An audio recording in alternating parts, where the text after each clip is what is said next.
Friends, welcome back to my channel. నేనైతే 10K views వచ్చిన సందర్భంగా ఒక స్వీట్ అయితే ట్రై చేశాను. అండ్ మీకు తెలుసు, స్వీట్ ఏదైతే ట్రై చేస్తానో లేదా ఏదైనా కొత్త రెసిపీ ట్రై చేస్తానో అప్పుడు ఏది బాగొస్తేనే అది నేను మీతో షేర్ చేసుకుంటాను. సో అలానే ఈ రెసిపీ మీతో షేర్ చేసుకుంటున్నాను. సో మనం స్టార్ట్ చేద్దామా? ముందుగా స్టవ్ ఆన్ చేసేసి ఒక ప్యాన్ పెట్టుకొని ఇందులో అయితే నెయ్యి ఉంటే నెయ్యి వేసుకోవాలి, లేదా మీ దగ్గర నెయ్యి అవైలబుల్లో లేకపోతే నూనె కూడా వేసుకోవచ్చు.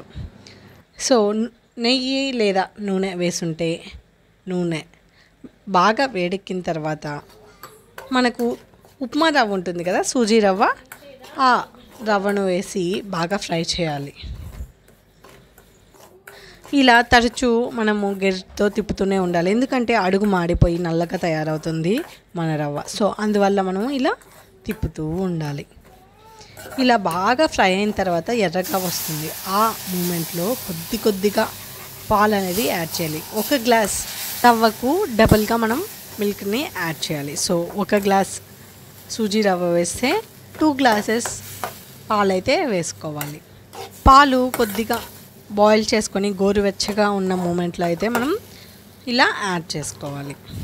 1 గ్లాస్ రవ్వకు 2 గ్లాసెస్ పాలు అని చెప్పాను కదా. 1 గ్లాస్ పాలు పోసిన తర్వాత మనకు ఇలా పలుచుగా తయారవుతుంది ఈ పదార్థం అనేది. ఇలా పలుచుగా తయారైన తర్వాత ఇంకొంచెం గట్టిపడేంత వరకు ఇలా కలుపుకుంటూ, కొంచెం గట్టి పడుతుంది అన్న సమయంలో ఇంకో గ్లాస్ పాలను కొద్దిగా యాడ్ చేసుకుంటూ మనమైతే పూర్తిగా ఫ్రై చేసుకోవాలి. చూసారా? సేమ్ మనం పాయసంలో ఎలా పాలు యాడ్ చేస్తామో అలానే యాడ్ చేయాలి, బట్ ఉండలు కట్టకుండా చూసుకోవాలి.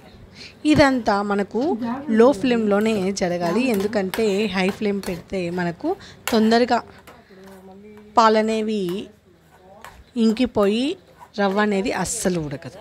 సో అందువల్ల లో ఫ్లేమ్ మాత్రమే పెట్టుకోవాలి. ఇలా ఫ్రై చేస్తూ ఉండగా మనకు రవ్వ అనేది గట్టిపడుతుంది. ఇలా గట్టిపడిన తర్వాత 1 గ్లాస్ రవ్వకు 1 గ్లాస్ షుగర్ అయితే యాడ్ చేసుకోవాలి. ఈ స్వీట్ అనేది చాలా టేస్ట్గా అండ్ డిఫరెంట్గా ఉంటుంది. మనకు కేసరి ఫ్లేవర్ వస్తుందని చాలామంది అనుకుంటారు, బట్ కేసరి ఫ్లేవర్ అసలు రాదు, ఎందుకంటే ఈ రవ్వ అనేది మొత్తంగా ఉడకదు. ఈ స్వీట్కి మోయినంగా మనకు రవ్వ అనేది ఉడుకుతుంది. ఇంకా పాలు పోయడం వల్ల టేస్ట్ అనేది చాలా మారుతుంది. ఈ షుగర్ వేసిన తర్వాత మనకు కొంచెం పలుచుగా తయారవుతుంది, లిక్విడ్ ఫామ్ అయ్యి. ఇలా లో ఫ్లేమ్లోనే పెట్టుకుంటూ కొద్దిగా నెయ్యి అండ్ కావాలనుకుంటే నెయ్యి అవైలబుల్లో లేకపోతే ఆయిల్ వేసుకుంటూ గిన్నెకి అతుక్కోకుండా ఫ్రై చేసుకోవాలి.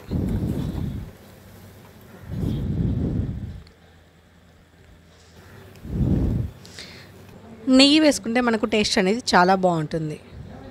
సో ఇప్పుడైతే స్టవ్ ఆఫ్ చేసేసి కొద్దిగా ఆయిల్ అనేది యాడ్ చేసి ఈ మొత్తాన్ని 2 భాగాలుగా విభజించుకోవాలి.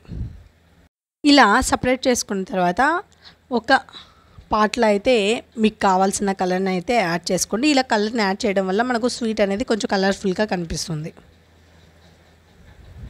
కలర్ యాడ్ చేసుకున్నాక చాలా మెత్తగా అయితే మనము ఈ మిశ్రమాన్ని కొంచెం గట్టిగా అంటూ ఇలా మిక్స్ చేసుకోవాలి.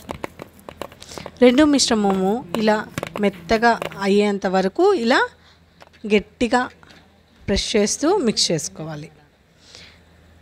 ఈ మిశ్రమము 2 బాగా కలిసి చాలా మెత్తగా అయింది అన్నప్పుడు మనం కలర్ వేసుకున్నాం కదా, ఆ మిశ్రమాన్ని మాత్రం చిన్న ఉండలుగా తయారు చేసుకొని పక్కన పెట్టుకోవాలి.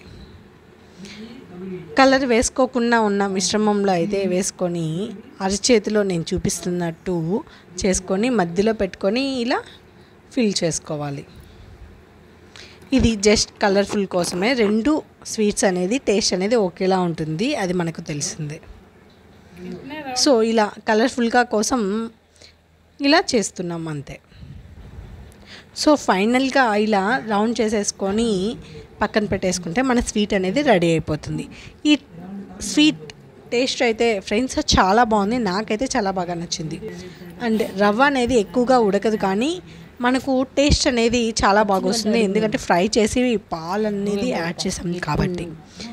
అండ్ ఇంకా కొంచెం కలర్ఫుల్గా అండ్ టేస్టీగా రావాలనుకుంటే దీనిపై నేనైతే కోకోనట్ పౌడర్ని అయితే యాడ్ చేస్తున్నాను. ఇలా యాడ్ చేయడం వల్ల నాకు టేస్ట్ అనేది చాలా డిఫరెంట్గా అనిపించింది అండ్ కలర్ఫుల్గా కూడా ఉంది. సో మీరు కూడా ఈ స్వీట్ని అనేది ట్రై చేయండి. ఎవరైనా గెస్ట్ లేదా ఏదైనా స్పెషల్ ఫంక్షన్స్కి ట్రై చేయండి, చాలా బాగుంటుంది, చాలా కలర్ఫుల్గా కూడా ఉంటుంది.